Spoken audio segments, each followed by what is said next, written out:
하나님의 말씀 에베소서 5장 8절 9절 다 같이 읽겠습니다. 너희가 전에는 어두움이더니 이제는 주 안에서 빛이라. 빛의 자녀들처럼 행하라. 빛의 열매는 모든 착함과 의로움과 진실함에 있느니라. 아멘. 예수님은 요한복음 8장 12절 말씀을 통해서 나는 세상의 빛이라. 나를 따르는 자는 어둠에 다니지 아니하고 생명의 빛을 얻으리라 라고 말씀하셨습니다. 예수님은 죄로 말미암아 어둡고 캄캄한 이 세상에 생명의 빛으로 오셔서 이 세상을 비추어 주심으로 말미암아 많은 사람이 하나님을 보게 되었고 또 하나님을 알게 되었고 하나님의 생명을 얻음으로 말미암아 빛의 자녀가 되게 하셨습니다.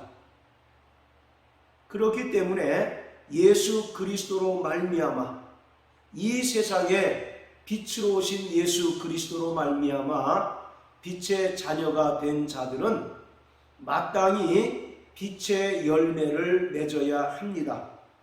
9절에 보면 빛의 열매는 모든 착함과 의로움과 진실함에 있느니라 라고 말씀하십니다. 빛의 열매는 예수의 은혜로 말미암아 구원받은 자로서 하나님의 형상을 닮아가고 그의 삶을 통해서 하나님의 영광의 빛을 드러내야 한다는 것을 말합니다. 베드로전서 2장 9절에는 우리가 과거에는 어두움이었는데 예수님께서 우리를 기이한 빛으로 불러내셨다라고 말합니다. 그리고 그 이유는 하나님의 아름다운 덕을 선전하도록 하려 하십니다 라고 말씀하고 있습니다. 즉 우리가 입술을 벌려 하나님의 풍성한 사랑과 은혜를 전파할 뿐만 아니라 우리의 삶을 통해서 하나님의 살아계심과 또 하나님의 사랑을 나타내야 한다라는 것을 말하고 있습니다.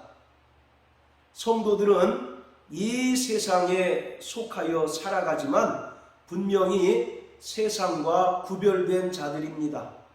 성도라고 하는 뜻 자체가 거룩한 무리라는 것입니다. 우리는 과거에 거룩하지 않은 자들이었지만 예수 그리스도께서 우리를 거룩하게 하셨고 거룩하다고 불러주셨다는 것입니다.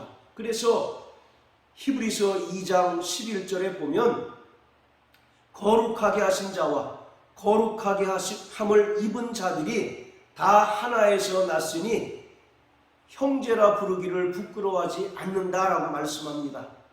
예수님은 영원전부터 거룩하신 분이십니다. 그러나 우리는 예수님으로 인하여 거룩하게 함을 입은 자가 되었다고 성경은 말씀하고 있습니다. 이처럼 우리의 육체는 이 세상에 속하여 이 세상에 나는 것을 먹고 마시고 취하지만 우리는 분명히 세상과 구별된 존재입니다. 이것을 오해하지 말아야 할 것은 세상과 구별된 존재라는 것은 더 이상 세상 사람들과 상종치 말아야 된다는 것이 아닙니다. 더 이상 세상 사람들과 어떠한 관계를 맺어서도 안 된다는 의미가 아니라 만약에 더 이상 세상 사람들과 상종치 말아야 한다면 이러한 사람은 세상 밖으로 나가야 된다 라고 사도 바울은 말하고 있습니다.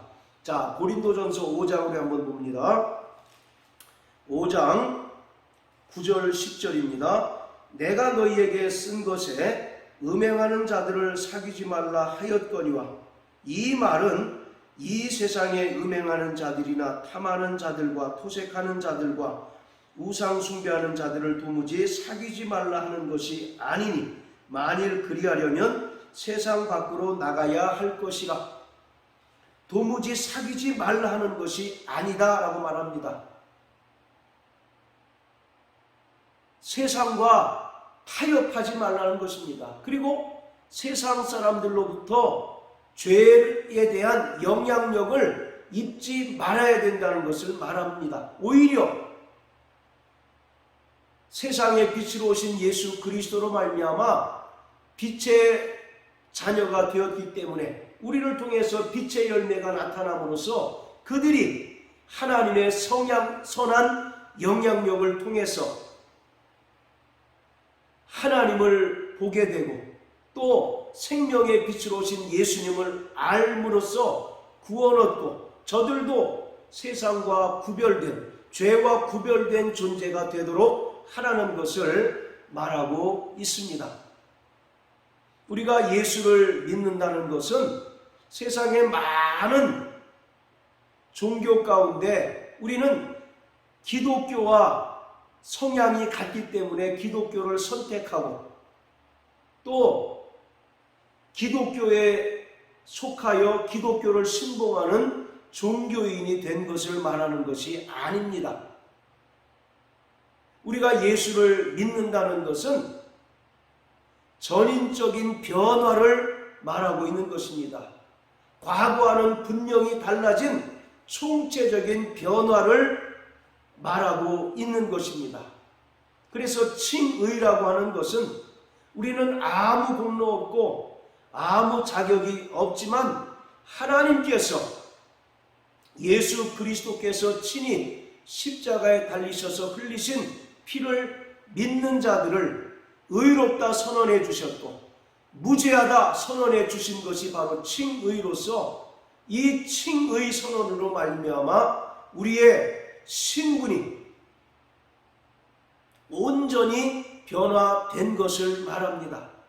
그래서 에베소서 4장 22절부터 24절까지는 너희가 썩어져가는 구습을 벗어버리고 심령으로부터 새롭게 되어서 새 사람을 입으라고 말씀하고 있습니다. 즉 지속적인 변화를 말하고 있는 것입니다. 그러니까 우리가 예수를 믿는다는 것은 과거와 완벽한 단절을 말하는 것입니다.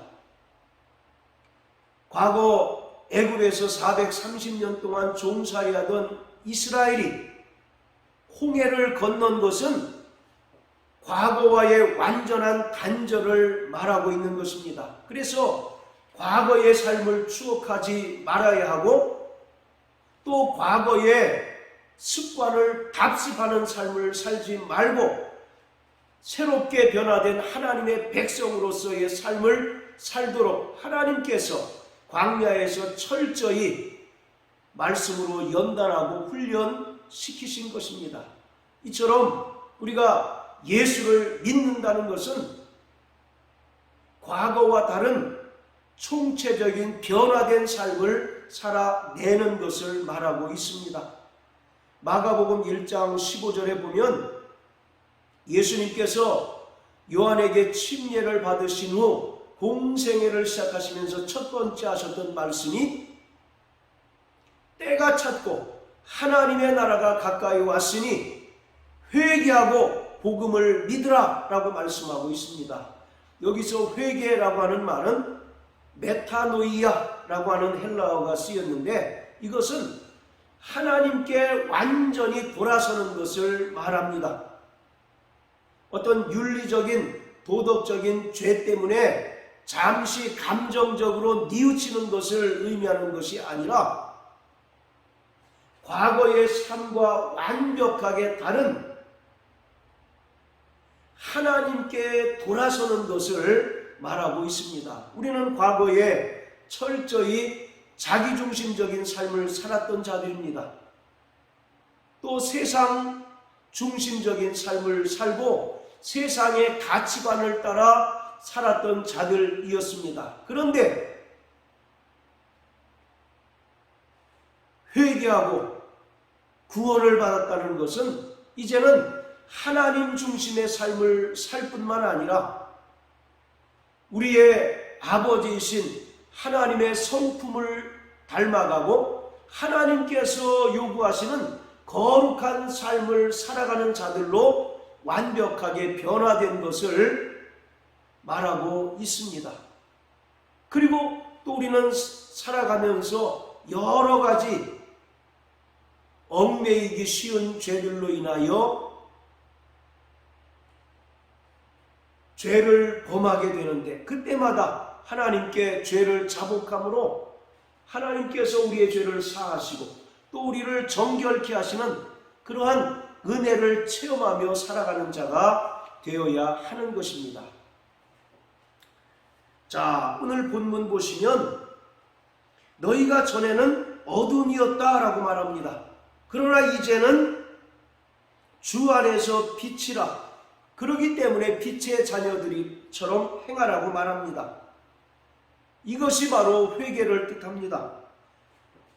과거에는 어둠이었고 어둠에 속한 자로서 삶을 살았지만 메타노이아, 회개를 통해서 완벽히 하나님께 돌아서고 또 하나님께 속한 자가 되어서 그리스도 안에서 빛이 되었고 빛의 자녀가 되었다는 것입니다. 그렇기 때문에 마땅히 빛의 자녀로 살아가야 하고 또 10절의 9절의 말씀과 같이 빛의 자녀로 살아가면서 빛의 열매를 맺어야 한다라고 말하고 있습니다.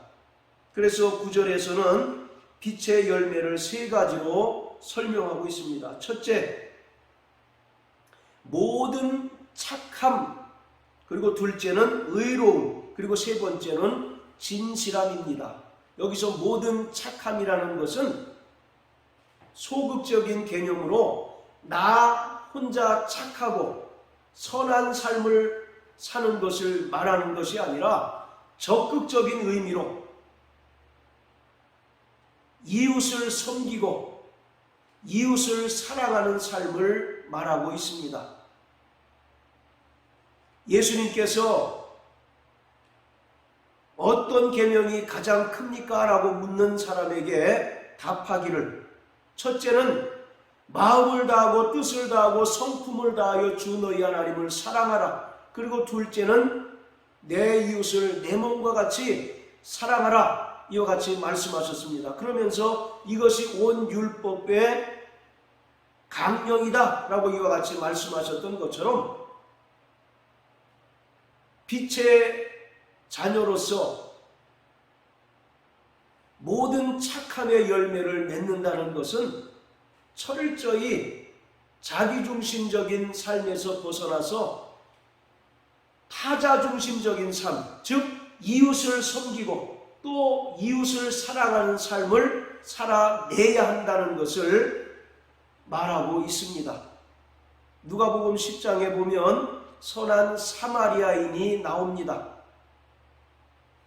길에서 강도를 만나서 거반 죽게 된 자를 만났을 때 레위인이나 제사장들은 종교인의 의무에 충실해서 그를 돌보지 않고 제 갈 길로 갔지만 선한 사마리아인은 그를 지극정성으로 도와줬을 뿐만 아니라 그를 여관으로 데리고 가서 여관 주인에게 부탁하는 장면이 나옵니다. 바로 사마리아인은 당시에 유대인들이 개처럼 취급했던 사람들입니다. 그러나 예수님께서 말씀하시기를 누가 더 선한 이웃이냐라고 이와 같이 말씀하신 것처럼 오늘 우리는 하나님을 사랑하는 또 하나님으로부터 빛의 자녀가 되었다면 마땅히 이웃을 사랑하는 삶을 살아가야 하는 것입니다. 그것이 바로 빛의 열매 첫 번째인 모든 착함입니다.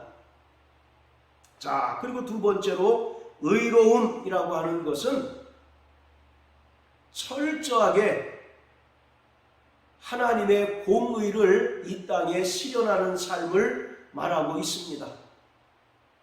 우리가 아무리 사랑을 강조하고 사랑을 우리의 입술로 되뇌인다 할지라도 하나님의 공의가 결여되면 그것은 한낱 헛된 구호에 불과합니다. 그렇기 때문에 우리의 사랑에는 하나님의 공의가 나타나야 하고 또 성도들의 믿음에도 하나님의 공의가 나타나야 합니다. 자, 그리고 세 번째로는 진실함입니다. 여기서 진실함이라는 것은 알레세이아, 진리를 가리키고 있습니다. 진리는 거짓과 정반대의 개념입니다. 바로 진리는 예수 그리스도입니다. 우리가 진리이신 예수 그리스도 안에서 참 자유를 누린 것처럼 이 땅에 진리이신 예수 그리스도를 전파하며 우리의 삶을 통해서 거짓을 폭로하고 거짓을 드러내는 삶을 살아가야 하는 것을 말합니다. 요한복음 8장 44절에 보면 마귀는 거짓의 아비입니다. 또 마귀가 행하는 모든 것이 다 죄요. 또 마귀가 인간에게 가져다 주는 것은 모두 죄의 유혹입니다. 따라서 진실함이라고 하는 것은 우리가 정말 정직하고 또 진리신 예수 그리스도의 성품을 따라 삶으로써 마귀의 성품인 거짓이 폭로되고 거짓이 드러남으로써 이 땅에 진리가 선포되고 진리가 밝히 드러나게 하는 삶을 말하는 것입니다. 그렇기 때문에 우리는 이 땅에서 거짓된 삶을 살아서는 안 됩니다.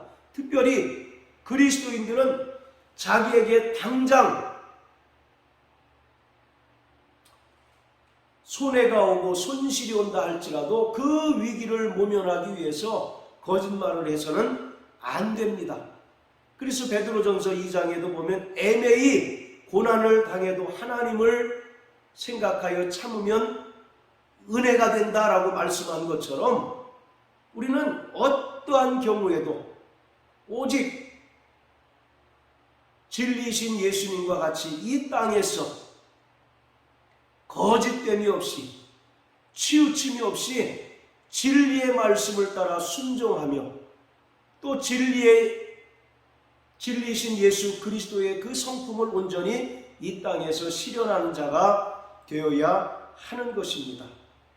우리는 세상에 빛으로 오신 예수 그리스도로 말미암아 빛의 자녀가 되었습니다. 빛의 자녀가 되었다는 것은 마땅히 우리가 빛의 열매를 맺어야 한다는 것을 의미합니다. 우리가 나무를 심을 때 그 나무에서 때가 됐는데도 불구하고 열매를 내지 못하면 그 나무를 뽑아버리고 불에 던지우는 것처럼 오늘 우리에게서 반드시 우리가 예수를 믿는 자요 또 빛의 자녀가 되었다면 우리의 삶을 통해서 하나님께서 기뻐하시는 빛의 열매를 반드시 맺어야 합니다. 우리 마지막으로 마태복음 5장 읽으시겠습니다.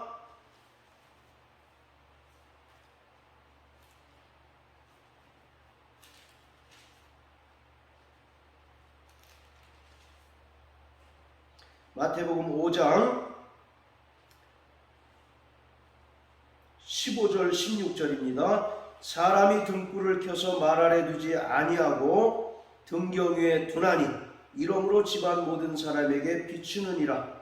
이같이 너희 빛을 사람에게 비추게 하여 저희로 너희 착한 행실을 보고 하늘에 계신 너희 아버지께 영광을 돌리게 하라. 아멘. 14절에 너희는 세상의 빛이라. 산 위에 있는 동네가 숨기우지 못할 것이다 라고 말씀하고 있습니다. 그리고 15절에 보면 사람이 등불을 켜서 말 아래 두지 아니하고 등경 위에 둔다 라고 말씀합니다. 등경은 교회를 비유하고 있습니다. 계시록 1장에 보면 7 촛대가 나오는데 바로 그 촛대가 등경입니다. 그렇기 때문에 교회와 또 구원받은 성도들은 이 세상을 비추는 빛으로서 우리의 착한 행실을 통해서 하나님의 영광의 빛이 세상 불신자들에게 밝히 비출 수 있도록 날마다 빛의 열매를 맺는 삶을 살아가야 합니다. 할렐루야. 따라서 오늘도 이 땅에서 빛의 자녀로서 승리하는 삶을 살아내시고 날마다 빛의 열매를 맺는 자로 사는 저와 여러분들 되시기를 주님의 이름으로 축원합니다. 할렐루야.